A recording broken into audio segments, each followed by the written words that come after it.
কিন্তু কথা হচ্ছে যে একটা ব্যাপার যেটা হলো সেটা হচ্ছে যে দেখেন, আমরা তো এই পুলিশ অফিসারদেরকে নানানভাবে সমালোচনা করছি, বলছি। আপনার কাছে মনে হয় না যে এখন যারা দেশের হর্তাকর্তা সেজে বসে আছে, অলরেডি আমরা এটা ডিসকাস করেছি, তারা একটা অবৈধ দখলদার।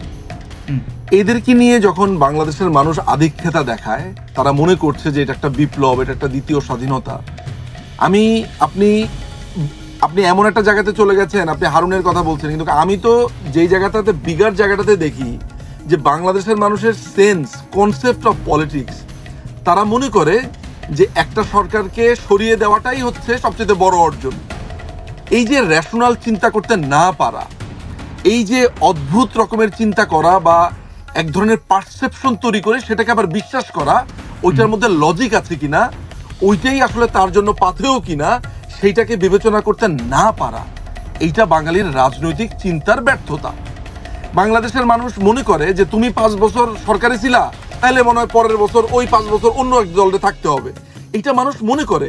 তুমি 5 বছর খাইছো, অমুকরে খাওয়ার তুমি টাইম দিবা না, এটা কিন্তু আমি সাধারণ মানুষের মুখে শুনছি। আরো কি এটা মনে করেন যে আমি আমার এলাকার আমি রিকশাওয়ালাদের মুখে শুনেছি যে আওয়ামী লীগ 5 বছর খাইছে, বিএনপির কি 5 বছর খাওয়ার শখ নাই? মানে সে চাই বিএনপি 5 বছর খাক। আচ্ছা, যদি একটা দেশের মানুষের মানসিকতা এটা থাকে যে খাবে, চুরি করবে, খাবে, এটাই স্বাভাবিক, সাধারণ মানুষ মনে করে। ফলে দুর্নীতি শুধু রাজনীতিবিদদের মধ্যে যে আমরা তাদের সমালোচনা করি ব্যাপারটা তা না। একজন, যে হুমায়ুন আজাদ বলেছেন, একজন ভিক্ষুক দুর্নীতিগ্রস্ত বাংলাদেশে। আপনি বুঝতে পারছেন ব্যাপারটা? ফলে আমি আপনাকে সেদিনও বলেছিলাম যে আমি রাজনীতিতে আসতে চাই কেন। আমি রাজনীতিতে আসতে চাই মানে আমার মতো, সেদিন দেখেছি যে রাজনীতি আসার কথা বলে অনেকেই বলছেন যে ভাই আমিও আসতে চাই। আমি চাই যে দেখেন, আমি আমার কোনো কিছু রাজনীতি থেকে নেওয়ার নাই। আমি চাই যে এই দেশটাকে ভালোবাসি। আর যাতে দেখেন, আমি আজকে দেশে যেতে পারছি না, দেশের যে অবস্থা, শোনেন, আমি দেশে যেতে পারছি না, আমার নামে মামলা আছে, মেরে ফেলবে। আমি এই রাজনীতিতে আসলে প্রথমে এইটা ঠিক করব যে যে রাজনীতি করুক না কেন, তাকে যাতে কখনো এইটা ভাবতে না হয় যে অন্য পলিটিক্যাল পার্টি আছে আর আমি দেশে যেতে পারবো না। আমি এই চেঞ্জটা করব বাংলাদেশে, আমার জীবনের। আর দেখেন, আমি হয়তো আমার বাবাকে আর কোনোদিন দেখবো না। আমার বাবার বয়স 84, আমার বাবার সাথে আমার শেষ দেখা হয়ে গেছে 17ই জুন। আমি মনে করি আমার চোখের পানি শুকিয়ে গেছে। আমি হয়তো আমার মার সাথে আমার দেখা হবে, যেহেতু আমার মা ক্যান্সারের পেশেন্ট, তাকে হয়তো বা ইন্ডিয়াতে আসতে হয় বা আমি ইংল্যান্ডে নিয়ে আসবো, তখন হয়তো বা দেখা হবে। জানি না বাবার সাথে আমার আর দেখা হবে কিনা। আমি হয়তো বা বাবাকে আর মাকে কোনোদিন দেখবো না, এবং এই দুজনকে ছাড়া আমি বাংলাদেশটা আমার কাছে একটা শূন্যতারই ভরা থাকবে। কিন্তু একটা কথা আপনি চিন্তা করে দেখেছেন যে আমার মতো এই ফিলিংসটা যাতে আর কোনোদিন কারো না হয়, নেভার। রাইট নিঝুম ভাই, এই জিনিসটা আমি এইটা দিয়ে আপনাকে আরেকটা প্রশ্ন যাব। প্রথম হচ্ছে যে আপনি এই যে আপনার বাবাকে দেখতে পারবেন কিনা, আপনি কষ্ট পাচ্ছেন। আমাদের যে বলি আওয়ামী লীগ দিল আমাদের দেশ থেকে বিতাড়িত করা, আমাদেরও তো বাবা মা, তারা আমাদের ভালো না বাসলেও তাদের তো দেখতে আমাদের ইচ্ছা করে, বা অন্য ভিন্ন মতাদর্শের রাজনীতিবিদদেরও কিন্তু একই অবস্থা আওয়ামী লীগ করেছিল। আশা করি সামনের রাজনীতিতে যারাই আসুক না কেন এই জিনিসটা যেন না হয়। আবার এই আশাটা আবার ইউনূস সরকার তাদের উপরে করতেছে না, কারণ আমি কখনো ডাকাতের কাছে, আমি চোরকে অনেক সময় পছন্দ করি, কারণ অনেক সময় মানুষ বাধ্য হয়ে চুরি করে ফেলে, কিন্তু ডাকাত, সে সশস্ত্র, ডাকাতদের উপর আমার কখনো আস্থা থাকে না, মানে এদের উপর আমি একটু চাইও না। যাই হোক, এবার একটু সমালোচনায় যাব, তার আগে আমি একটু আপনার সাথে যুক্ত করে নেই যে আপনি যে বাংলাদেশের মানুষের কথা বলেছেন, বলে রাখি এই আলোচনাটা করা উচিত যে বাংলাদেশে একটা একমুখী আধুনিক শিক্ষা ব্যবস্থা প্রচন্ড জরুরি এই অবস্থা থেকে উত্তরণের জন্য। আমি আর আপনি এইভাবে ভাবি কিভাবে আসাদ ভাই, মানে আমি আর আপনি এইভাবে ভাবি, কিন্তু যেই ছেলেটা, এই যে ধরেন এই যে KH নিবিড় নামে একটা ছেলে আপনার এখানে কমেন্ট করছে, দেখতে পাচ্ছি, সে আমার মাকে, বোনকে, আপনার, আমি জাস্ট আপনাকে একটা উদাহরণ দিচ্ছি। পুরোটা সময় জুড়ে নোংরা থেকে নোংরাতম গালিগালাজ। আমার কথা হচ্ছে যে এই নিবিড় ছেলেটি কেন এমন করছে? আমরা কি তার মনস্তত্ত্ব নিয়ে, মানে হাজার হাজার নিবিড় আছে, আমরা এদেরকে নিয়ে আমাদেরকে কাজ করতে হবে? না নিঝুম ভাই, আসলে কি একটা মানুষ যদি সারা জীবন শিক্ষা গ্রহণ নাও করে, তারপরে তার মায়ের প্রাইভেট পার্টের দিকে বা বোনের প্রাইভেট পার্টের দিকে তাকাতে পারে না, সে যদি ন্যূনতম তার মধ্যে নিজের বিবেক, বোধ, এই মূল্যবোধটা কিন্তু শেখারও ব্যাপার। তো আপনি তাকে শিক্ষা দিয়ে পারবেন না। আমি অনেক সুশিক্ষিত মানুষকে দেখেছি, মানুষের মা বাবা তুলে গালি দেয়। যে ব্যক্তি তার নিজের মায়ের প্রাইভেট পার্টকে সম্মান করে না, নিজের বোনের সাথে যৌন কামনায় আকাঙ্ক্ষা মানে ব্যক্ত করতে পারে, সেই অন্যের মা বাবা নিয়ে গালাগালি করতে পারে। নিজু ভাই, আপনার মা তো আমারও মা, বা এই যে গালি দিচ্ছে তার মাকে আমি কি আমার নিজের মা মনে করি না? তিনি তো আমার মায়ের বয়সী হবেন নিশ্চয়ই, যেহেতু সে এখন লিখছে তার মানে তার বয়স 15-16 বছর হবে, হাতে একটা স্মার্টফোন আছে, স্মার্টফোন ছাড়া তো লেখা যায় না এখানে, মানে মোটামুটি তার সামাজিক স্বীকৃতির জন্য যা দরকার আর কি। হ্যাঁ, সে তো আর ওই রাস্তায় বসে ড্যান্ডি খাচ্ছে না যে তার কাছে শুধু গাম কেনার টাকা আছে, মোবাইল কেনার টাকা নেই, তা তো না। তার মানে সে তার মাকে দেখলে, তার বোনকে দেখলে সে যৌন কামনা উপলব্ধি করে। তাদের ব্যাপারে আসলে বলার কিছু নেই, এদের তো আসলে এই শ্রেণীর মানুষদের কিন্তু আপনি চিকিৎসা, এদের জায়গা হওয়া উচিত জেলে। এখন তাদের নিয়ে কি বলার আছে? এখন তো এই সংখ্যাটা বেশি, আমরা তাদের ইগনোর করি। আমি যেটা বলতে চাই নিজুম ভাই, বাংলাদেশের রাজনীতি নিয়ে আপনি বলছিলেন মানুষের আকাঙ্ক্ষা, আমি এমনও দেখেছি যে কেউ কেউ ভোট দিয়ে সে ভেবেই না যে এমপি তার এলাকার একদম বাড়ি পর্যন্ত রাস্তা পিচ করে দেবে। সে তার গাড়ি নাই, তার সাইকেলও নাই একটা, তো সেটা ওই পিচ ঢালাইয়ের উপর দিয়ে হেঁটে আসবে। আর যেই এটা পায় না তখন সে ভাবে যে আমি এর আর ভোট দেবো না, অন্য একজনকে ভোট দেবো। যেমন উদাহরণ দেয় নুরুল ইসলাম নাহিদ, আমি তার এলাকায় সিলেটের বিএনএ বাজারে বড় হয়েছি, তো উনি সৎ মানুষ, তিনি তার এলাকার মানুষকে প্রিভিলেজ কেন দেননি? আপনি জানবেন সিলেটিরা কিন্তু প্রচণ্ড পরিমাণে ইউনাইটেড থাকে এবং খুব আশা থাকে যে আমার গ্রামের মানুষ, আমি ঢাকায় গেছি একটা তদবির নিয়ে, সে মন্ত্রী, এটা তো আমি পাবই, যখন পান নাই তখন দেখছি তারে গালাগালি করতে।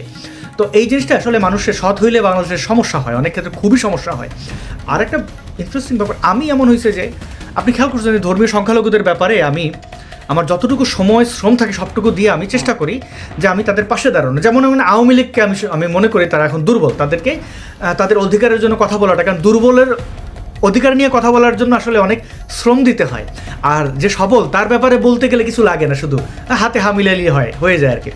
তো এমনও সংখ্যালঘু পরিবার দেখছি ভিকটিম, তো তাদের কাছে তথ্য চাইতে যাই দেখছি যে তথ্যটা তো দিয়ে বলে ভাই আমার কাছে কিন্তু বেশি টাকা নেই ভাই, পাঠাইতে পারবো না বেশি, হ্যাঁ আমার অনেক জায়গায় খরচা গেছে। তো আমি অবাক হয়ে যেতাম, আমার টাকার কথা বলতেছে কেন? আমি ইন্টারেস্ট নিয়ে জিজ্ঞেস করলাম, আচ্ছা আপনি টাকার কথা বলতেছেন, কি টাকা দিয়ে হবে কি? বলছে না আপনারে টাকা দিতে হবে না, আপনি এই যে কষ্ট করতেছেন। আমি তারপর জানার চেয়েছিলাম টাকা কেন দিতে হবে। তো বুঝলাম যে বাংলাদেশের সাংবাদিকরা মানে ন্যায্য বিষয়ে করতে গেলে, লিখতে গেলে তাকে টাকা দিতেই হয়, এটাই হচ্ছে যে ওইখানের বাস্তবতা। এটা যদি একটা দেশের পরিস্থিতি হয় যে মানুষ এইভাবে ভাবেন, কি দুঃখ। মানে আমার না এটা এত অপমান লাগতো এবং নিজের মনে হতো, তখন আমি বলতাম ভাই আমি তো সাংবাদিক না, আমাকে মনে হয় না সাংবাদিক, আমি ইউটিউবার। মানে আপনার এটা দিলে আমি এটা মানুষ জানবে, আমার কিছু এখানে অ্যাডভার্টাইজ হবে, আমি এখান থেকে অনেক টাকা পাবো না, টাকা দিতে হবে না। মানে একজন সাধারণ মানুষে তারে আপনি কি বলবেন? তারা যদি বলেন যে আমি টাকা ছাড়া আমার কিছু লাগবে না, আমি এমনি এমনি করতেছি, সে ভাববে যে এমনি এমনি করতেছে বোধহয় পাগল, তথ্যই দিতে চায় না, বোধ এমনি এমনি তাহলে বেকার, মানে হুদাই কামে, মানে এর কোনো ইয়েই নাই, দেয় না তথ্য বলতেছে।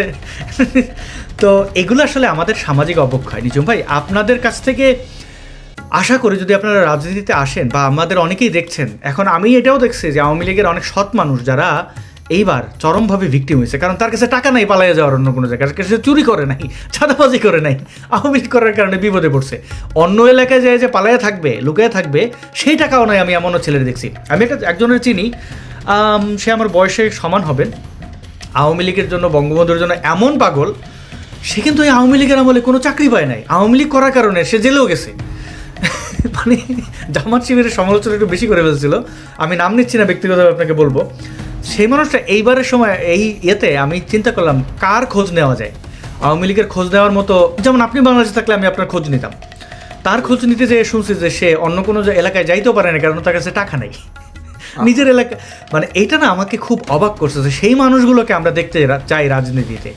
এখন কারা কি দলের জন্য যারা যাই করছে সামনে, তারা এটা শুধু বলছেন আমাদের ছাত্রলীগের অনেক যারা ইয়াং কর্মীরা আছে, তারা আজকে খুব বাজে একটা অবস্থার মধ্যে দিনানুপাত করছে। আমি ব্যক্তিগতভাবে অনেককেই জানি। আমার মনে হয় যে দল হিসেবে আমাদের আমরা ব্যর্থতার দায় নিতে হবে যদি আমরা আমাদের এই কর্মীদেরকে, তৃণমূল কর্মীদেরকে আমরা এখন টেক কেয়ার না করতে পারি। আমি মনে করি যে অনেক পয়সাওয়ালা লোক আছে আওয়ামী লীগে, অনেক নেতা আছে, অনেক নেতারা দেখাশোনা করছেন তাদের নেতা কর্মীদেরকে, আমি এটাও জানি। আমার কাছে মনে হয় যে এই জায়গাটাও চিন্তা করার বিষয় যে আজকে আওয়ামী লীগ তার নেতা কর্মীদেরকে টেক কেয়ার করতে পারছে কিনা, এটা খুব জরুরি। কারণ বেশ অমানবেতর জীবনযাপন করছে অনেকেই, যারা আপনি যেটা বলেছেন যে অনেকে কিন্তু যেতে পারেনি বিকজ তাদের ওই টাকাটা নেই। ইন্ডিয়াতে যেতে পারবে কিন্তু ইন্ডিয়াতে গিয়ে খাবে কি, সেই টাকাটা নেই চিন্তা করে তিনি ঘুরে বেরিয়েছেন দেশের বিভিন্ন প্রান্তে। তো এটা ভয়াবহ ব্যাপার আমি মনে করি। আর আপনি বলতেছেন ইন্ডিয়া যাবেন, আমি তো জানি, আমি দু একজন ব্যক্তির সাথে আমার যোগাযোগ হয়েছে, তারা ভারতে গেছেন বিএনপি কর্মীদের 4 লাখ 5 লাখ টাকা করে দিয়া, মানে বর্ডার পার করবেন আপনি, আওয়ামী লীগ সমস্যা নেই, টাকা দিলে যাইতে পারতেছেন আর কি। হ্যাঁ হ্যাঁ হ্যাঁ। এবং আমরা যে এই যে বিভিন্ন বাস স্টেশন দখল নেওয়া, চাঁদাবাজি, এগুলো তো সবই চলতেছে, দ্রব্যমূল্যর কি চলতেছে আমরা জানি, বিস্তারিত যাবো না নিজম ভাই। যেটা বলতেছিলাম না, যে আমার খুব ইচ্ছা করে যে আপনাদের আক্রমণ করে প্রশ্ন করি, কিন্তু আপনাকে আক্রমণ করে প্রশ্ন করবো কেন? আপনি তো সুবিধাভোগী না, আপনার আক্রমণ করে আমার লাভ কি? আর আক্রমণ করে তো সমাধান না। আপনাকে এখন কয়েকটা প্রশ্ন করি। আওয়ামী লীগের যারা দেখছেন তারা তো আসলে যখন আওয়ামী লীগ ক্ষমতা ছিল তো এলাকার এমপি মন্ত্রী বা দায়িত্বশীলরা তাদের নৈতিক শিক্ষা দেন নাই, এবং যেহেতু বিরোধী দল বলে কিছু ছিল না, থাকতে দেওয়া এক প্রকার হয়ও নাই, তারা রাজনৈতিক চর্চাটাও করতে পারে না। আওয়ামী লীগের নেতাকর্মীদের আমি দেখছি যে তারা আসলে যারা ছাত্র জীবনে আমরা যাদের ছাত্র রাজনীতি করতে দেখছি, তারা আওয়ামী লীগের ওই 2016-17 সালের দিকে যে সেকেন্ড টার্মে ইলেক্টেড হওয়ার পরে তারা রিটায়ার করে ফেলছে। পরে যারা আসছে তারা আসলে রাজনীতির মাঠ বোঝে নাই, যে কারণে এটা সামলাইতে পারে নাই। অনেককে আমরা দেখতে পাই বাঁশের কেল্লার মতো আওয়ামী লীগের নেতাকর্মীরা গুজব ছড়ান। আপনি কি মনে করেন গুজব ছড়াই যেতে দেয়? এটা খুবই ভয়ঙ্কর একটা কাজ, এবং এটাকে আমি কন্ডেম করি, এটা আমাদের দলের ক্ষতি হয়। রাইট, এই জিনিসটা আশা করি তারা নেবেন।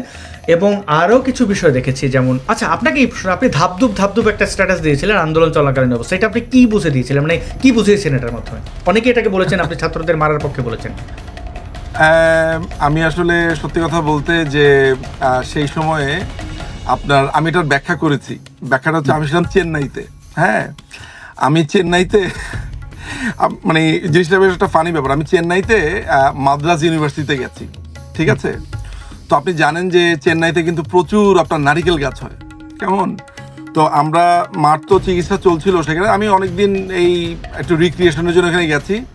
তো বাংলাদেশে এই ক্যাচালের সময় সেখানে আপনার ওই ডাব পড়ছিল নিচে, আপনার ওই যে পুকুরের মধ্যে ধুম করে পড়ছে। তো তখন যখন আমি ধূপধাপ শব্দটা দিলাম, মানুষ মনে করলো যে আমি মনে হয় সেখানে মারামারির কথা বলছি। তো আমি যখন দেখলাম যে এই ধূপধাপ শব্দ, আর এত একটা বাজে টাইমিং ছিল যে এই বাজে টাইমিংয়ের কারণে আরও এটার মিনিং হয়েছে যে আমি মারামারির কথা বলছি। পরে আমি বললাম যে মাদ্রাজ ইউনিভার্সিটিতে ডাব পড়ছে সেটার কথা বললাম, সেটাও বলা যাবে না। তো আমি আসলে সাধারণত অনেক সময় মজা করি, ফান করি, কিন্তু হয়তো বা ধরেন সিরিয়াসলি ওই জিনিসটা মিন করি না। কিন্তু এইটা অনেক মানুষই এইভাবে নিয়েছে, যেটা আমি আর ফার্দার কোনো ক্লারিফিকেশন আমি দেওয়াও প্রয়োজন মনে করিনি। কারণ আমাকে যদি আমার স্ট্যাটাসটা নিয়ে ব্যাখ্যা করতে হয়, সামান্য একটা ঘটনা সেটা নিয়ে ব্যাখ্যা করতে হয়, আমার স্ট্যাটাস পরে বাংলাদেশে ধূপধাপ করে মারা শুরু করলো, এই কথাটাও যদি আমাকে বিশ্বাস করতে হয় তাহলে দুঃখজনক। ফলে কিছুটা ক্লারিফিকেশনের জন্য ধন্যবাদ। কিছুটা প্রভাব পড়ে নিঝুম ভাই, তবে হ্যাঁ, যখন ওরা রাজাকার টাজাকার নিজেদেরকে বলছিল তখন আমার মনে আছে, এখন আমি মারামারির পক্ষে না, আমি বরাবরই মনে করি যে যদি আমি লিখেছিলাম, এবং আমি এটার পক্ষে এখন আমি নিজেকে ডিফেন্ড করি, যদিও ওটা নিয়ে কোনো সমালোচনা হয় নাই, যে তোরা যতবার রাজাকার হবি ততবার আমরা মুক্তিযোদ্ধা হব। তো ওই সময় আসলে অনেকে ধরে রেখেছিলেন যে আপনি বোধহয় তাদের এই কথাবার্তা শুনে ক্ষোভে। আচ্ছা ধন্যবাদ, আপনি খুব সহজে সংক্ষেপে এটা বলছেন, এবং ওই নারিকেলের কথা বলছেন। আমি পরে ব্যাখ্যা দিয়েছিলাম, আমি ফেসবুকে ব্যাখ্যা দিয়েছিলাম সেটা। আমি সাউথ ইন্ডিয়া যে নারিকেল তেলের রান্না খাইতে খেতে আমি নিজে বিরক্ত হয়ে গেছিলাম। আপনি দেখবেন চেন্নাইয়ের লোকেরা, আপনার মালায়াম যারা আছে, তা আমরা যে বাসাতে ছিলাম সেই বাসাতে এক ভদ্রমহিলা, আমার মনে হয় পানিটাও আপনার নারিকেল দিয়ে খায়।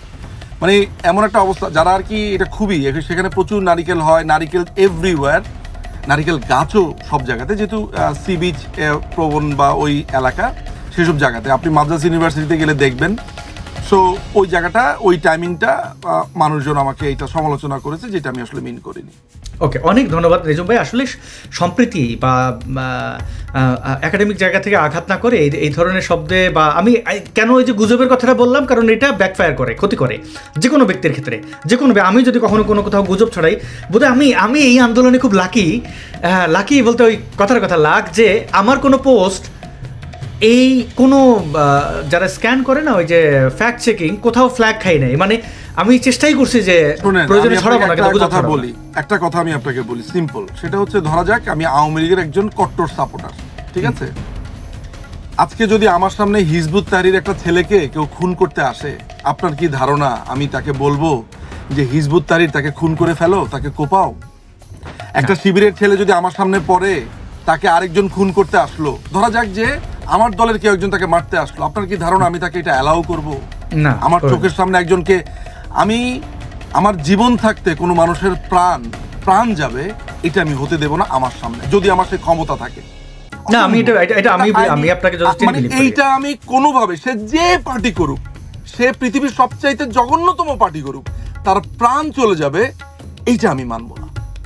যাই হোক, হ্যাঁ, অনেক এই চিন্তাটা আমি আশা করি তৃণমূল পর্যায়ে সবাই লালন করবেন, গুজব না ছড়িয়ে মানে গঠনমূলক সমালোচনা। একটা প্রশ্ন যে ম্যাজিস্ট্রেট উর্মি আইনের কাঠ গড়াতে তাকে তুলে দিব, তাকে কিন্তু বিচার ছাড়া, কোনো ধরনের বিচার ছাড়া, কোনো মব জাস্টিস, তাকে খুন করে ফেলা, যত ক্ষোভ থাকুক না কেন, যত কিছু থাকুক না কেন, আমি খুনের পক্ষে না।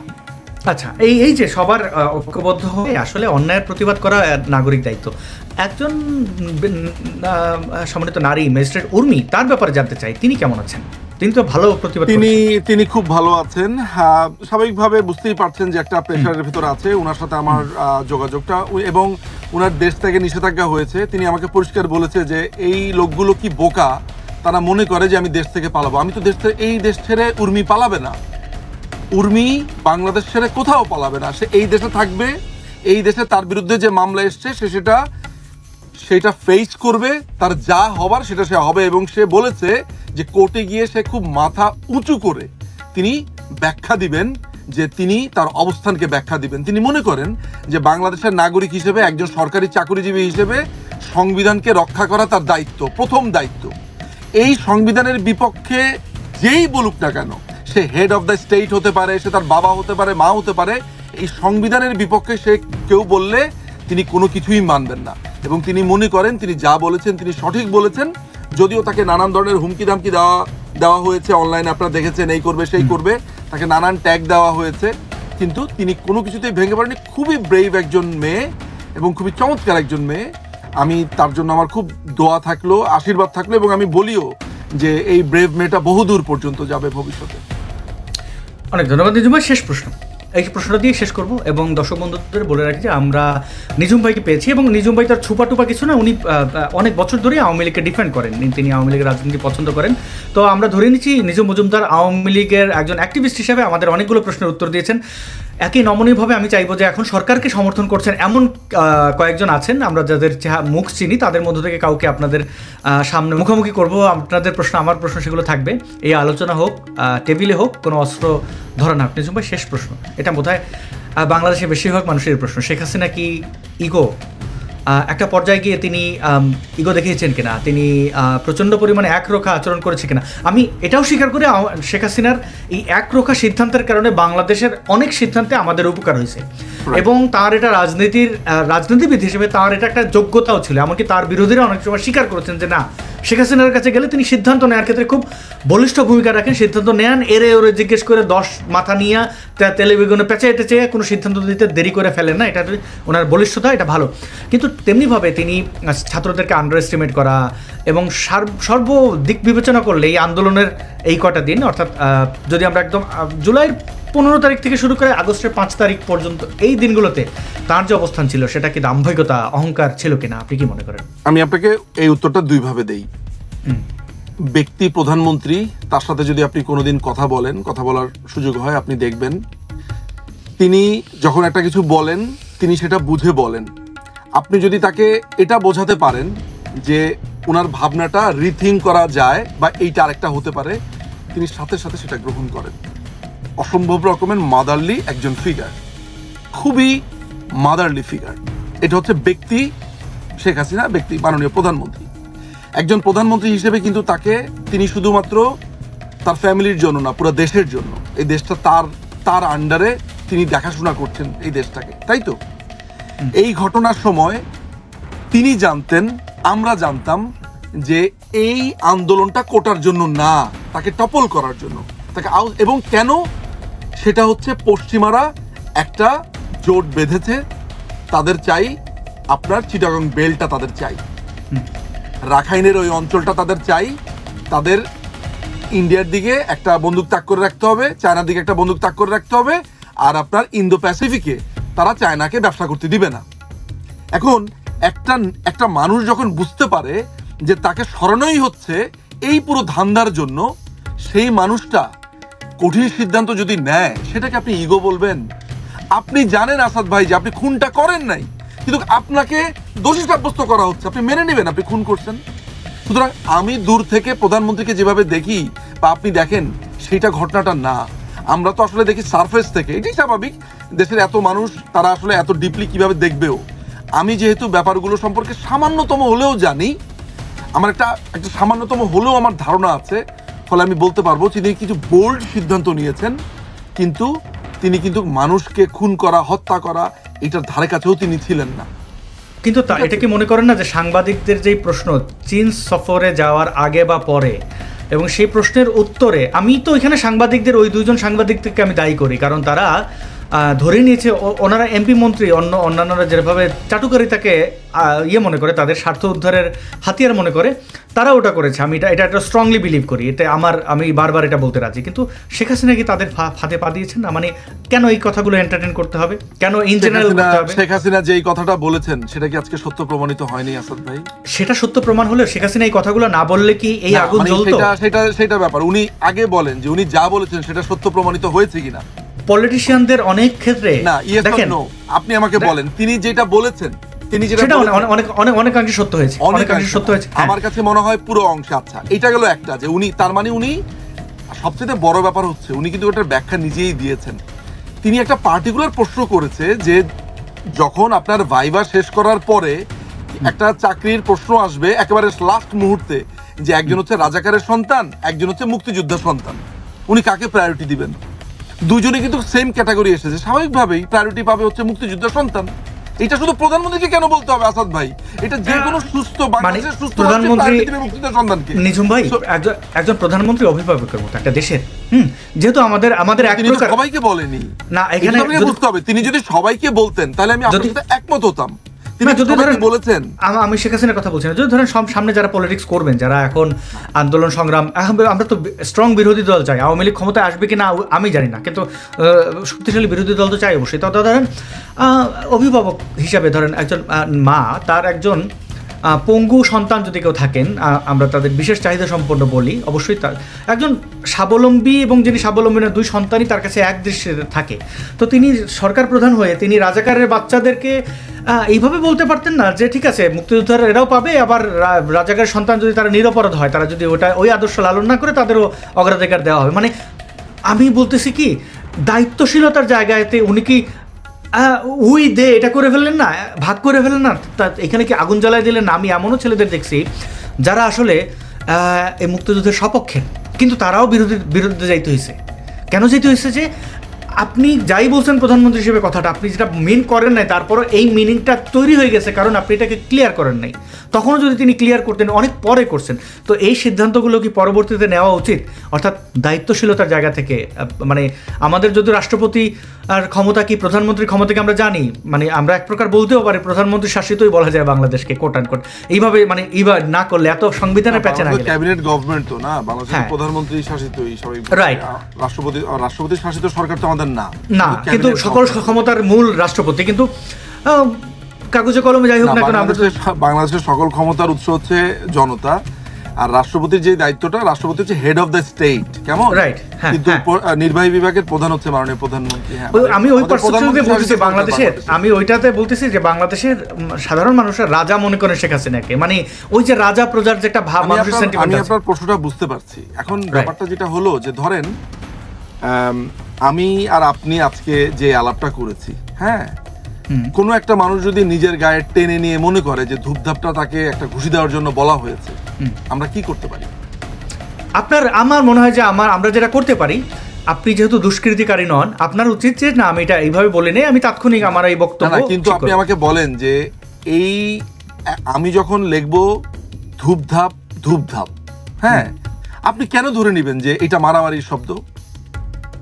এইটা মারামারির শব্দ এই কারণে ধরে নেব কারণ তখন এই হামলা টামলা চলছে। ছাত্রলীগের মানে ওবায়দুল কাদের তখন বলেছেন যে ছাত্রলীগই যথেষ্ট এদের দমন করার জন্য, এবং আমরা দেখেছি বিভিন্ন জেলায়, আমি দেখেছি যে ছাত্রলীগের নেতাকর্মী যাদের আমি চিনতাম তাদের ফেসবুক পোস্টে ঢুকে দেখেছি যে তারা আসলে সক্রিয়ভাবে অংশগ্রহণ করছেন এবং মারামারি হচ্ছে।